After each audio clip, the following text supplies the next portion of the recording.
اما بعد فاعوذ باللہ من الشیطان الرجیم بسم اللہ الرحمن الرحیم رب اشرح لی صدری ویسر لی امری واحلل عقدۃ من لسانی یفقہوا قولی.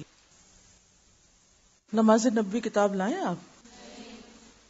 سب کتابیں لے لیجئے اور جس وقت میں پڑھاؤں تو اس وقت کتاب پر دیکھیے، قلم آپ کے ہاتھ میں ہونا چاہیے تاکہ آپ زبر زیر پیش یا ضروری وضاحت جہاں میں کروں وہ آپ نوٹ کر سکیں. تو اگر آپ کے پاس نہیں کتاب تو کم از کم دوسرے کے ساتھ شیئر کیجئے. دروشی پڑھیے دل میں، زور سے نہیں، دل میں پڑھیے ایک دفعہ، کیونکہ نبی صلی اللہ علیہ وسلم کا تذکرہ ہوگا.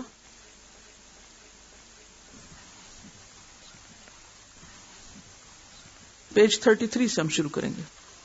اس سے پچھلے جتنے مقدمے وغیرہ ہیں وہ سب آپ خود پڑھ کے آئیں گے کل، ٹھیک ہے؟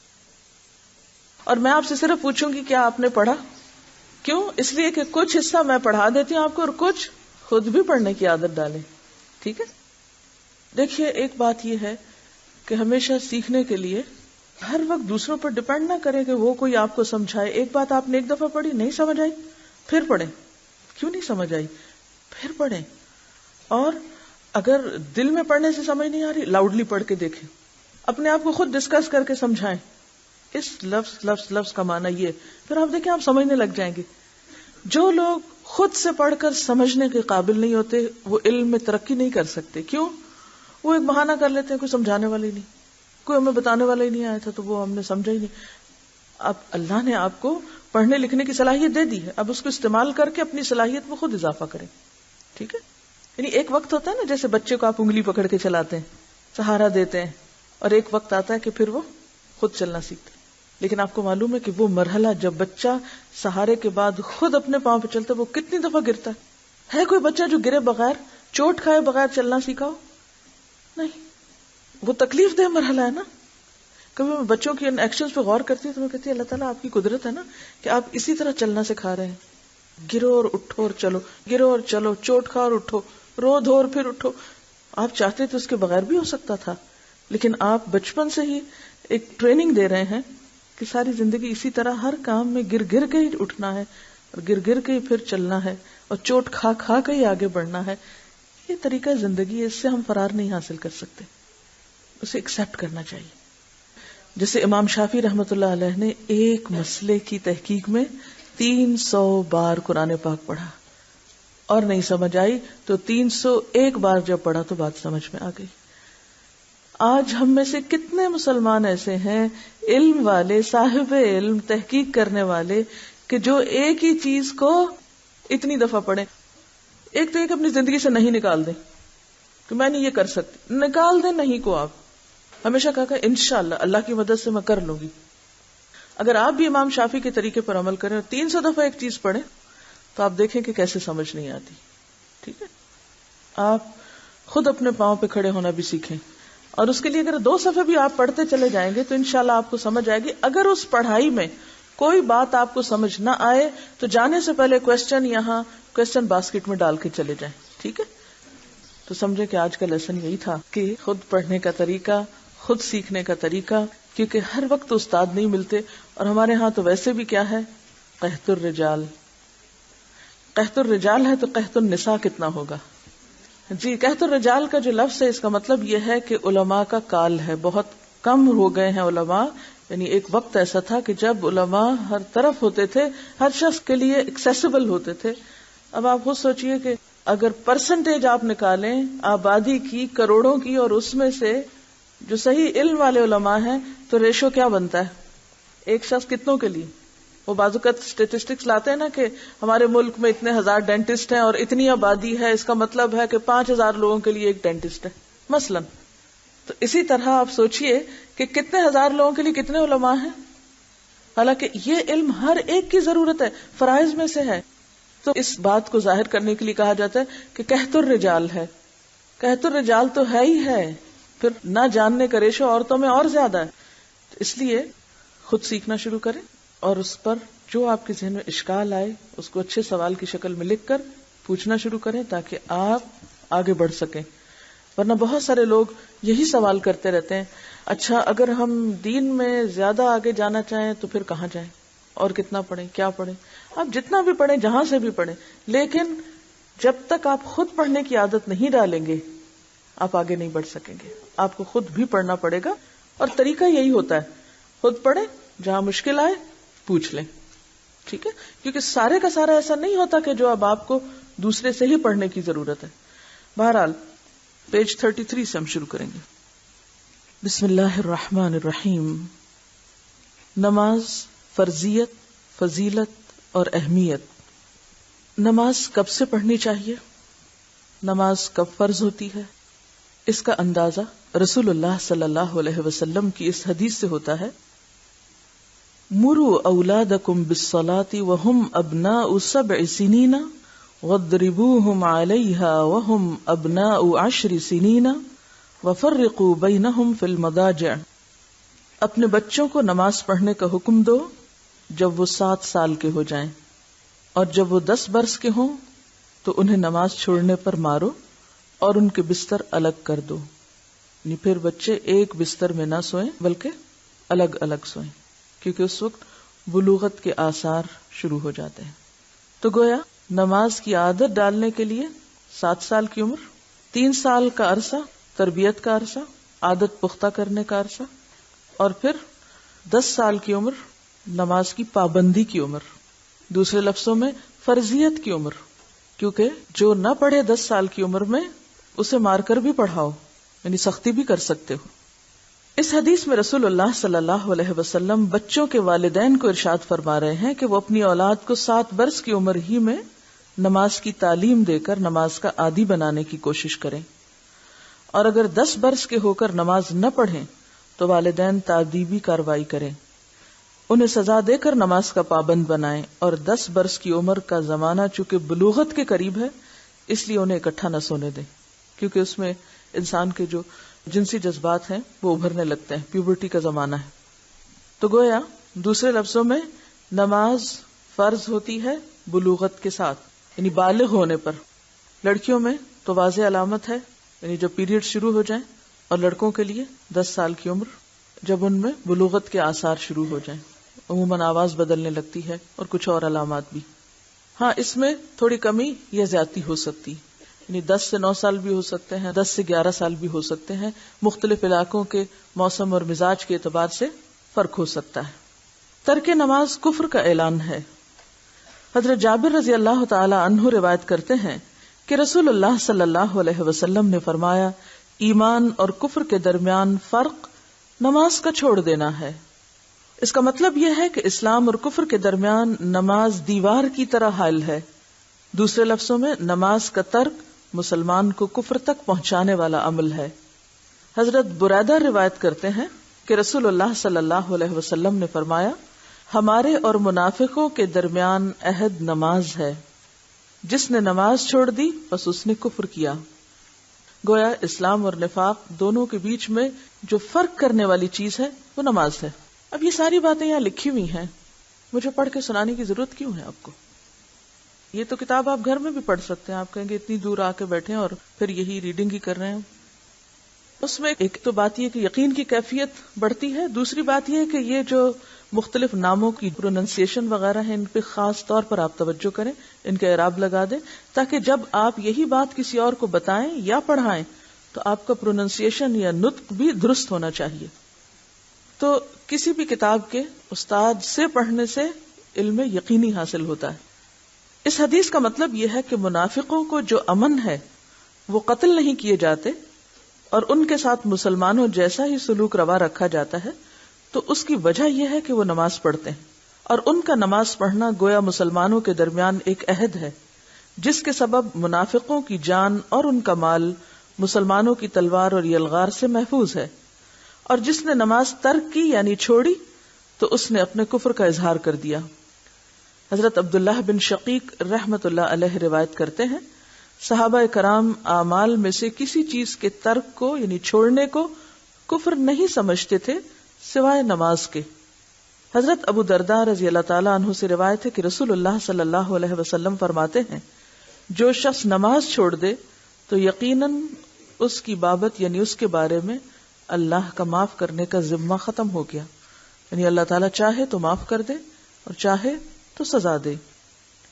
حضرت ابن عمر رضی اللہ تعالی عنہ روایت کرتے ہیں کہ رسول اللہ صلی اللہ علیہ وسلم نے فرمایا، جس شخص کی نماز عصر فوت ہو جائے تو گویا اس کا اہل اور مال لوٹ لیا گیا، تو باقی کیا رہا؟ گھر والے بھی لٹ گئے اور مال بھی۔ سونامی ڈیزاسٹر کو یاد کریں، جس میں لوگوں کے ساتھ یہی ہوا کہ دونوں چیزیں ہی چلی گئیں، گھروں کا بھی صفایا ہو گیا اور انسان بھی بہہ گئے، کوئی ایک بچا کوئی دو بچے۔ پوری دنیا میں کوہرام برپا ہے اس ڈیزاسٹر کے بعد، ہر شخص اپنی جگہ پر خوف زدہ ہے، لیکن ہم نماز نہ پڑھ کر اور ایک نماز چھوڑ کر اللہ کے عذاب کو دعوت دیتے ہیں۔ پھر ہم سوچتے ہیں ہم پر بلا کیوں آئی، ہم پر ہی مصیبت کیوں آئی، ہم ہی آزمانے کو کیوں رہ گئے۔ ہم نہیں سوچتے کہ ہمارا قصور کیا ہے، ہمارے پارٹ پہ کمی کیا ہے، ہماری کوتاہی کیا ہے۔ ہم نماز پر نماز چھوڑتے چلے جاتے ہیں، اللہ کے غضب کو بھڑکاتے چلے جاتے ہیں اور اس کے بعد بے فکر ہو جاتے ہیں۔ تو نماز کا معاملہ آسان معاملہ نہیں۔ حضرت بریدہ رضی اللہ تعالیٰ عنہ کہتے ہیں کہ رسول اللہ صلی اللہ علیہ وسلم نے فرمایا، جس شخص نے نماز عصر چھوڑ دی پس اس کے اعمال باطل ہو گئے۔ غور کیجئے، جس نے جان بوجھ کے نماز عصر چھوڑ دی اس کے باقی اعمال بھی ضائع ہو گئے۔ گویا نماز کا نہ پڑھنا ایک جرم نہیں، یا اس کا نقصان ایک طرح سے نہیں بلکہ ملٹی فولڈ ہے۔ ایک نماز کا ضائع کرنا باقی اعمال کو بھی ضائع کرنے کے برابر ہے۔ اس کے برعکس نماز کا پڑھنا، اس کا فائدہ کیا ہے؟ حضرت ابو ہریرہ رضی اللہ تعالی عنہ روایت کرتے ہیں کہ رسول اللہ صلی اللہ علیہ وسلم نے فرمایا، الصلوات الخمس والجمعۃ الی الجمعۃ کفارۃ لما بینہن ما لم تغش الکبائر۔ 5 نمازیں ان گناہوں کو جو ان نمازوں کے درمیان ہوئے مٹا دیتی ہیں، اور اسی طرح ایک جمعہ دوسرے جمعہ تک کے گناہوں کو مٹا دیتا ہے، جبکہ کبیرہ گناہوں سے اجتناب کیا گیا ہو، یعنی کبیرہ گناہ نہ کیے گئے ہوں تو صغیرہ گناہ نمازوں سے معاف ہوتے چلے جاتے ہیں۔ جس طرح وضو سے انسان کے جسم کی ظاہری نجاستیں دھلتی ہیں، اس طرح نماز سے انسان کے باطنی یا اندر کے گناہ دھلتے ہیں۔ مثلا فجر کی نماز کے بعد جب ظہر پڑھیں گے تو دونوں نمازوں کے درمیان عرصے میں جو گناہ لغزشیں اور خطائیں ہو چکی ہوں گی اللہ ان کو بخش دے گا۔ اسی طرح رات اور دن کے تمام صغیرہ گناہ نماز پنجگانہ یعنی 5 وقت کی نماز سے معاف ہو جاتے ہیں۔ گویا 5 نمازوں پر ہمیشگی کرنا مسلمانوں کے نامہ اعمال کو ہر وقت صاف اور سفید رکھتی ہے، حتیٰ کہ انسان نماز کی برکت سے آہستہ آہستہ صغائر سے یعنی چھوٹے گناہوں سے باز رہتے ہوئے کبیرہ گناہوں کے تصور سے ہی کانپ اٹھتا ہے۔ جو چھوٹے گناہوں سے بچتا ہے، جو چھوٹی چیزوں کے بارے میں محتاط ہے، کیا وہ کبیرہ گناہوں کے بارے میں دلیر ہو سکتا ہے؟ نہیں۔ اور جب چھوٹے چھوٹے گناہ معاف ہوتے چلے جاتے ہیں تو انسان کا دل صاف ہونے لگتا ہے، انسان کی روح سے بوجھ ہٹنے لگتا ہے، پھر انسان کے اندر اور نیکیوں کا شوق پیدا ہوتا ہے اور انسان آگے بڑھتا چلا جاتا ہے۔ حضرت ابو ہریرہ رضی اللہ تعالی عنہ سے روایت ہے کہ رسول اللہ صلی اللہ علیہ وسلم نے صحابہ کرام سے فرمایا، بھلا مجھے بتاؤ، اگر تمہارے دروازے کے باہر نہر ہو اور تم اس میں ہر روز 5 بار نہاؤ، کیا پھر بھی جسم پر میل باقی رہے گا؟ صحابہ رضی اللہ عنہم نے کہا، نہیں۔ آپ نے فرمایا، یہی مثال 5 نمازوں کی ہے، اللہ تعالیٰ ان کے سبب گناہوں کو معاف کر دیتا ہے۔ حضرت انس رضی اللہ تعالی عنہ روایت کرتے ہیں کہ ایک شخص نے رسول اللہ صلی اللہ علیہ وسلم کی خدمت میں حاضر ہو کر عرض کیا کہ میں نے گناہ کیا ہے، یعنی مجھ سے گناہ ہو گیا اور بطور سزا میں حد کو پہنچا ہوں، بس مجھ پہ حد قائم کریں، یعنی مجھے سزا دیں۔ ایسا کون کہنے کی جرات کرتا ہے جس کو یقین ہے کہ اگر میں یہاں چھپ بھی گیا، بچ بھی گیا، چھوٹ بھی گیا تو کل پکڑ ہو جائے گی، تو بہتر ہے آج ہی پکڑ ہو جائے، آج ہی سزا مل کے دھل جاؤں۔ یہ ضمیر کے زندہ ہونے کی علامت ہے، اللہ تعالیٰ کا وہ احساس اور تقوی اور خوف ہے کہ جو انسان کے اندر اس حد تک عاجزی پیدا کر دیتا ہے کہ اسے گناہوں کے اعتراف اور گناہوں کے وبال سے اپنے آپ کو چھڑانے میں پھر دیر نہیں لگتی۔ تو کہتے کہ یا رسول اللہ صلی اللہ علیہ وسلم، مجھ سے گناہ ہو گیا ہے، مجھ پہ حد جاری کریں۔ آپ نے اس سے حد کا حال دریافت نہ کیا، یہ نہیں پوچھا اچھا کون سا گناہ کیا۔ اس سے آپ صلی اللہ علیہ وسلم کا طریقہ تربیت بھی معلوم ہوتا ہے کہ وہ انسانوں کے عیبوں سے پردہ اٹھانے والے نہیں تھے، وہ انسانوں کی ذات میں اس طرح کی دلچسپی رکھنے والے نہیں تھے کہ اچھا پتہ تو چلے یہ کس قسم کا مجرم ہے۔ اتنے میں نماز کا وقت آ گیا، اس شخص نے آپ کے ساتھ نماز پڑھی۔ جب آپ نماز پڑھ چکے تو وہ شخص پھر کھڑا ہو کر کہنے لگا، اے اللہ کے رسول صلی اللہ علیہ وسلم، تحقیق میں حد کو پہنچا ہوں، بس مجھ پر اللہ کا حکم نافذ کیجیے۔ آپ نے فرمایا، کیا تو نے ہمارے ساتھ نماز نہیں پڑھی؟ اس نے کہا، پڑھی ہے۔ آپ نے فرمایا، اللہ نے تیرا گناہ بخش دیا ہے۔ یعنی اس درجہ نماز انسان کے گناہوں کو دھو ڈالنے والی، صاف کر دینے والی ہے۔ اللہ کی رحمت اور بخشش کتنی وسیع ہے کہ نماز پڑھنے کے سبب اللہ نے اس کا گناہ، جسے وہ اپنے سمجھ کے مطابق حد کو پہنچنا کہہ رہا تھا، معاف کر دیا۔ اب یہ اس شخص کی سمجھ تھی کہ وہ اسے حد کے قابل سمجھ رہا تھا، معلوم نہیں وہ حد کے قابل تھا بھی یا نہیں، کیونکہ آپ صلی اللہ علیہ وسلم نے ڈیٹیلز نہیں معلوم کی۔ حضرت ابو ذر رضی اللہ تعالی عنہ سے روایت ہے کہ رسول اللہ صلی اللہ علیہ وسلم جاڑے کے موسم میں، یعنی سردیوں کے موسم میں، خزاں کے موسم میں باہر نکلے۔ پت جھڑ کا موسم تھا۔ آپ نے ایک درخت کی 2 شاخیں پکڑ کر انہیں ہلایا تو پتے جھڑنے لگے۔ فال کے سیزن میں اگر آپ کو کبھی اتفاق ہوا ہو فال دیکھنے کا، تو اس طرح ہوا کے جھونکے سے بھی پتے ایک کے بعد ایک بارش کے قطروں کی طرح ٹپک ٹپک کے نیچے گر رہے ہوتے ہیں بغیر کسی تکلیف کے۔ آپ نے فرمایا، اے ابو ذر، میں نے کہا، اے اللہ کے رسول، حاضر ہوں۔ آپ نے فرمایا، مسلمان جب نماز پڑھتا ہے اور اس کے ساتھ اللہ کی رضا چاہتا ہے تو اس کے گناہ اس طرح گرتے ہیں جس طرح اس درخت کے پتے جھڑتے ہیں، جس طرح اس درخت کے پتے جھڑے ہیں۔ یعنی امیجن کیجئے کہ نماز کے بعد انسان گناہوں کو اپنے اوپر سے اس طرح اتار رہا ہوتا ہے بسہولت، جیسے وہ پتے ایک کے بعد ایک گرتے چلے جاتے ہیں۔ یہ اتنی خوبصورت مثال ہے۔ وہ پتے کس قسم کے پتے ہوتے ہیں؟ جو پیلے پڑ چکے ہوتے ہیں، جو سوکھ چکے ہوتے ہیں۔ اب ان کا زیادہ دیر درخت کے ساتھ رہنا کچھ فائدہ مند نہیں ہوتا، اب انہیں گر ہی جانا چاہیے، کیونکہ اب وہ درخت کی خوبصورتی میں نہیں اضافہ کرتے بلکہ درخت کو بدصورت بنا دیتے ہیں۔ اگرچہ ایک وقت آتا ہے کہ وہ پتے بھی بظاہر بڑے خوبصورت نظر آتے ہیں، لیکن زیادہ وقت گزر جائے تو وہی لال کالے سے ہو جاتے ہیں اور پھر انہیں گر ہی جانا چاہیے۔ تو گناہ بھی بظاہر کتنے اٹریکٹیو ہوں، کتنے خوبصورت ہوں، لیکن بہرحال وہ انسان کو بدصورت بناتے ہیں، ایمان کی طرف تازگی اور رونق کو ختم کرتے ہیں، لہٰذا وہ گرنے ہی چاہیے، اور ان کے گرنے کے لیے اللہ تعالیٰ نے بہترین ذریعہ نماز مقرر کر دیا۔ حضرت عبادہ بن صامت کی روایت ہے کہ رسول اللہ صلی اللہ علیہ وسلم نے فرمایا، اللہ تعالیٰ نے 5 نمازیں فرض کی ہیں، پس جس نے اچھا وضو کیا، ان کو خشوع کے ساتھ پڑھا اور ان کا رکوع پورا کیا، تو اس نمازی کے لیے اللہ کا عہد ہے کہ وہ اس کو بخش دے گا۔ اب کون سی نماز بخشش کا ذریعہ بنتی ہے؟ کیونکہ پیچھے ہم نے پڑھا کہ ایک شخص نے بہت بڑا قصور کیا، آپ صلی اللہ علیہ وسلم کے ساتھ نماز پڑھی تو آپ نے فرمایا کہ تمہارا قصور معاف ہو گیا۔ جو نماز آپ کے ساتھ پڑھی گئی ہوگی اس نماز کے خشوع کا عالم کیا ہوگا؟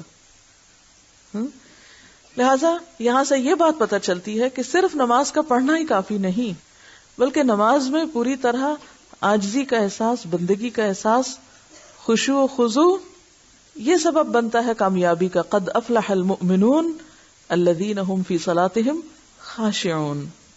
اللہ تعالیٰ نے 5 وقت کی نمازیں فرض کی ہیں، بس جس نے اچھا وضو کیا، تو گویا اچھا وضو پہلا سٹیپ ہے اچھی نماز کا، ان کو خشوع کے ساتھ پڑھا اور ان کا رکوع پورا کیا، یعنی خشوع کے بعد پھر مزید خشوع ہی کا سمبل رکوع ہے۔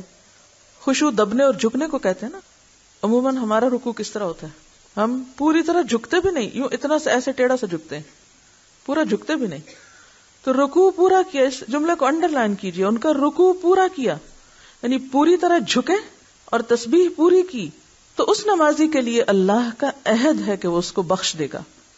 حضرت عمارہ بن رویبہ رضی اللہ عنہ روایت کرتے ہیں کہ رسول اللہ صلی اللہ علیہ وسلم نے فرمایا، جو شخص آفتاب کے یعنی سورج کے طلوع اور غروب سے پہلے یعنی فجر اور عصر کی نماز پڑھے گا، وہ شخص ہرگز آگ میں داخل نہیں ہوگا۔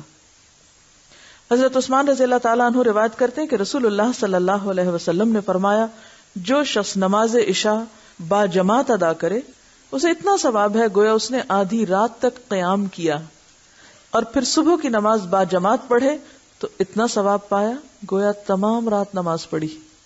یہ ہے اللہ کی رحمت. حضرت جندب قصری روایت کرتے ہیں کہ رسول اللہ صلی اللہ علیہ وسلم نے فرمایا جس شخص نے صبح کی نماز پڑھی پس وہ اللہ کے ذمے میں ہے, اللہ کی امان میں ہے, اور جس نے وہ نماز نہ پڑھی وہ اللہ کی امان اور حفاظت سے نکل گیا. وہ مصیبتوں کو دعوت دے رہا ہے, دنیا میں بھی اور آخرت میں بھی. کچھ معلوم نہیں اس کے بعد دنیا سے جانے کا وقت آ جائے تو کس حال میں جائے گا. ایسے دن جائے گا جس کی ابتدا اس نے اللہ کی نافرمانی سے کی. بہت سے لوگ فجر کی نماز میں کوتاہی کر جاتے ہیں. تو بات یہ کہ فجر کی نماز چھوڑنا اللہ کے عہد, امان اور حفاظت سے باہر نکلنا ہے. ہم میں سے ہر شخص چاہتا ہے نا کہ وہ پوری پروٹیکشن میں ہو, اسے کوئی نقصان نہ ہو, اسے کوئی تکلیف نہ پہنچے. لیکن اس چاہت کے ساتھ وہ دن کا آغاز کس طرح کر رہا ہے, اسے اپنے پارٹ میں بھی سوچنا چاہیے. حضرت ابو ہریرہ رضی اللہ عنہ روایت کرتے ہیں کہ رسول اللہ صلی اللہ علیہ وسلم نے فرمایا تمہارے پاس فرشتے رات اور دن کو آتے ہیں. آنے اور جانے والے فرشتے نماز فجر اور نماز عصر میں جمع ہوتے ہیں. یہ کن فرشتوں کی بات ہو رہی؟ کرامن کاتبین کی. جو فرشتے رات کو رہے وہ آسمان کو چڑھتے ہیں تو ان کا رب ان سے پوچھتا ہے, یعنی اعمال لے کے آسمان پہ جاتے ہیں تو اللہ تعالیٰ ان سے پوچھتے ہیں, حالانکہ اللہ تعالیٰ کو اپنے بندوں کا حال خوب معلوم ہے, تم نے میرے بندوں کو کس حال میں چھوڑا؟ وہ کہتے ہیں ہم نے ان کو اس حال میں چھوڑا کہ وہ نماز پڑھتے تھے, اور ہم ان کے پاس اس حال میں گئے کہ وہ نماز پڑھتے تھے. حضرت ابو ہریرہ رضی اللہ عنہ سے روایت ہے رسول اللہ صلی اللہ علیہ وسلم نے فرمایا منافقوں پر فجر اور عشاء سے زیادہ بھاری کوئی نماز نہیں. فجر اور عشاء کی نماز کو اپنے لیے ایک بوجھ اور مصیبت سمجھنا کیا ہے؟ دراصل منافقت کی علامت. اگر انہیں ان نمازوں کا ثواب معلوم ہو جائے تو وہ ان میں ضرور پہنچیں, اگرچہ انہیں سرین پر چلنا پڑے, یعنی گھسٹ گھسٹ کے پیٹھ کے بل. سرین پر چلنے کا مطلب یہ ہے کہ اگر پاؤں سے چلنے کی طاقت نہ ہو, یعنی کوئی پاؤں سے چل نہ سکے, اس کے پاؤں نہیں ہے یا کھڑا نہیں ہو سکتا, تو ان نمازوں کے ثواب اور اجر کی کشش انہیں چوتڑوں کے بل یعنی گھسٹ گھسٹ کے مسجد پہنچنے پر مجبور کر دے, یعنی ہر حال میں پہنچے. نبی کریم صلی اللہ علیہ وسلم کو نماز عصر اس قدر پیاری تھی کہ جب جنگ خندق کے دن کفار کے حملے اور تیر اندازی کے سبب یہ نماز فوت ہو گئی تو آپ کو شدید رنج پہنچا. اس پر نبی صلی اللہ علیہ وسلم کی زبان مبارک سے یہ الفاظ نکلے, ہمیں کافروں نے درمیانی نماز یعنی صلاۃ الوسطی نماز عصر سے باز رکھا, اللہ ان کے گھروں اور قبروں کو آگ سے بھر دے. یعنی اتنا شدید افسوس تھا. آپ رحمت للعالمین تھے, کسی کے لیے بد دعا نہیں کرتے تھے, لیکن ان لوگوں کے لیے جنہوں نے آپ کو اس قدر مشغول کیا کہ آپ کی عصر کی نماز چلی گئی, ان کے لیے آپ نے پھر بد دعا بھی کی. نمازی اور شہید. حضرت ابو ہریرہ رضی اللہ عنہ روایت کرتے ہیں کہ ایک قبیلے کے 2 شخص ایک ساتھ مسلمان ہوئے. یہ بڑی انٹرسٹنگ حدیث ہے. ایک قبیلے کے 2 شخص ایک ہی دن مسلمان ہوئے. ان میں سے ایک جہاد فی سبیل اللہ میں شہید ہو گئے اور دوسرے 1 سال کے بعد فوت ہوئے. حضرت طلحہ نے خواب میں دیکھا کہ وہ صاحب جن کا 1 سال بعد انتقال ہوا اس شہید سے پہلے جنت میں داخل ہو گئے. کیا سمجھ میں آیا؟ اکٹھے ایک دن مسلمان ہوئے, ایک شخص شہید ہو گئے, دوسرے 1 سال بعد فوت ہوئے, شہید نہیں ہوئے, اور وہ شہید سے پہلے جنت میں داخل ہوئے. مجھے بڑا تعجب ہوا کہ شہید کا رتبہ تو بہت بلند ہے, اس لیے جنت میں اسے پہلے داخل ہونا چاہیے تھا. میں نے خود ہی رسول اللہ صلی اللہ علیہ وسلم کی خدمت میں عرض کی, یعنی اس تقدیم و تاخیر کی وجہ پوچھی, تو آپ نے فرمایا جس شخص کا بعد میں انتقال ہوا کیا تم اس کی نیکیاں نہیں دیکھتے کہ کس قدر زیادہ ہو گئی؟ کیا اس نے 1 رمضان کے روزے نہیں رکھے اور سال بھر کی فرض نمازوں کی 6000 اور اتنی رکعتیں زیادہ نہیں پڑھی؟ اب آپ خود سوچئے کہ اگر ایک شخص 1 سال میں وقت کی پابندی کے ساتھ نماز ادا کرتے ہوئے اتنی نیکی کما لیتا ہے تو وہ شخص جو یہ کام نہیں کرتا وہ کتنا بڑا اپنا نقصان کر رہا ہے, کس قدر لوزر ہے. ہم نے ایک بات پڑھی تھی کہ ہم اس کورس میں کچھ اخلاق اور عادات اپنائیں گے جن میں سے ایک شیئرنگ بھی ہے, دوسروں کی خیرخواہی, دوسروں کے ساتھ دوستی, ہمدردی اور ان کی بھلائی کے لیے کوشش کرنا. میں آپ سے یہ چاہوں گی کہ بطور ہوم ورک جو لوگ گھروں سے آئیں وہ اس حدیث کو کسی نہ کسی کے ساتھ شیئر کریں, چاہے اپنے بچوں کے ساتھ, چاہے شوہر کے ساتھ، چاہے ٹیلی فون پر، چاہے کہیں بھی. اور جو لوگ ہاسٹل میں رہ رہے ہیں وہ ایک عدد خط اپنے گھروں کو لکھیں اور اس حدیث کو لکھ کر ان کے ساتھ شیئر کریں، کیونکہ یہ بہت زیادہ انکریجنگ اور انسپائرنگ حدیث ہے کہ چھوٹی سی نیکی کو بھی حقیر نہیں سمجھنا چاہیے. اچھا اب آپ شیئر کیسے کریں گے؟ اچانک گھر جائیں گے اور بیگ کھولیں گے، وہ میرا ہوم ورک ہے، ٹھہر جائیں. کدھر ہے؟ بیٹھو بیٹھو جلدی سے سن لو، میں ہوم ورک ختم کر لوں. حضرت ابو ہریرہ روایت کرتے ہیں کہ ایک قبیلے کے 2 شخص ایک ساتھ مسلمان ہوئے. ایسا کریں گے؟ کیا کریں گے؟ کوئی بتائے طریقہ. جی ماحول کیسے کریٹ کریں گے؟ جب ہم گھر جاتے ہیں نا تو گھر والے ضرور پوچھتے ہیں اچھا آج کیا کیا. پتہ نہیں آپ لوگ آپس میں شیئر کرتے ہیں کہ نہیں باتیں. اکثر گھروں میں یہ ہوتا ہے کہ جب گھر والے اکٹھے ہوتے ہیں تو ایک دوسرے سے پوچھتے ہیں اچھا آج کیا کیا، آج کیا ہوا. اچھا کوئی نہ بھی پوچھے تو ہم کہتے ہیں پتا آج کیا ہوا. جسٹ ٹیک اٹ نیچرل، بالکل نیچرل وے میں. اور پھر آپ دیکھیں کہ اس سے پہلے اس حدیث کو 3 دفعہ 4 دفعہ 5 دفعہ رستے میں ہی پڑھ کے اپنے دل میں بٹھا لیں. ریڈ آؤٹ نہیں کرنی، اپنے آپ کو پہلے سنائیں. کیا پوری یاد ہو گئی؟ کیونکہ غلط بھی نہیں کوٹ کرنی. اچھا جو لکھنے والے ہیں وہ تو خیر دیکھ کے لکھ لیں کیونکہ لکھے ہوئے میں کوئی لفظ آگے پیچھے نہیں ہونا چاہیے. بولنے میں مفہوم بھی آپ ادا کر سکتے ہیں. اور اگر آپ سمجھیں کہ ماحول ایسا بن گیا ہے کہ آپ دیکھ کے پڑھ کے آہستہ آہستہ سنا سکتے ہیں تو پڑھ کے سنا دیں. لیکن انشاءاللہ اس کا فائدہ ہوگا، کیونکہ میں نے جب پہلی دفعہ یہ حدیث پڑھی تھی تو اس وقت میں نے ای میل پہ کسی کو لکھ کے بھجوائی تھی اور ان کی طرف سے بہت ہی اچھا رسپانس آیا تھا کہ میں نے تو یہ حدیث کبھی سنی ہی نہیں اور واقعی ایسا ہے. کیونکہ ہم سب اپنی آخری منزل کیا سمجھتے ہیں؟ شہادت. وہ شہید ہو گئے سب ٹھیک ہو جائے گا. لیکن یہ نہیں سوچتے کہ شہید ہونے کے باوجود بھی جنت میں پہلے اور بعد ہو سکتا ہے. اور یہ فرق ظاہر ہے کہ کوشش اور عمل سے ہوگا قیامت کے دن. تو دنیا میں ہم کیا چاہتے ہیں؟ ہم سب سے اگلی سیٹ پہ بیٹھے، ہم سب سے پہلے باہر نکلیں، کھانا سب سے پہلے ہمیں ملے، سب سے پہلے میرا کام ہو، میری بات پہلے سنی جائے. لیکن جنت کے بارے میں سوچتے ہی نہیں کہ پہلے میں پہنچوں. اور اگر واقعی پہنچنا چاہتے ہیں تو پھر کچھ کرنا پڑے گا، کیے بغیر نہیں. جنت محض آرزوؤں اور تمناؤں سے نہیں ملتی، کچھ کرنے سے ملتی. بہرحال یہی قصہ حضرت طلحہ بن عبداللہ خود ذرا تفصیل سے بیان کرتے ہیں. حضرت طلحہ کہتے ہیں کہ میں نے صبح لوگوں کو اپنا خواب سنایا. سب کو اس بات پہ تعجب ہوا کہ شہید کو جنت کی اجازت بعد میں کیوں ملی، حالانکہ اسے پہلے ملنی چاہیے تھی. لوگوں نے رسول اللہ صلی اللہ علیہ وسلم سے دریافت کیا. آپ نے فرمایا اس میں تعجب کی کوئی بات نہیں، کوئی حیرانی کی بات نہیں. یعنی بیسیکلی یہ حدیث خواب پر مبنی ہے، لیکن ریکٹیفائی کہاں سے کرایا گیا؟ آپ صلی اللہ علیہ وسلم سے. خواب دیکھا کس نے تھا ذرا یہ بتائیے؟ طلحہ نے. انہوں نے یہ خواب لوگوں کو سنایا، لوگ بڑے حیران ہوئے. تو اس پر کیا ہوا کہ لوگوں نے رسول اللہ صلی اللہ علیہ وسلم سے دریافت کیا. آپ نے فرمایا اس میں تعجب کی کوئی بات نہیں. بتاؤ کیا بعد والے شخص نے 1 سال عبادت زیادہ نہیں کی؟ اس نے 1 رمضان کے روزے نہیں رکھے؟ اس نے 1 سال کی نمازوں کے اتنے سجدے زیادہ نہیں کیے؟ سب نے عرض کیا جی ہاں اللہ کے رسول. تو آپ نے فرمایا پھر تو ان دونوں کے درمیان زمین و آسمان کا فرق ہو گیا. بس آج کے لیے اتنا ہی کافی ہے. سبحانک اللہم و بحمدک نشہد ان لا الہ الا انت نستغفرک و نتوب الیک.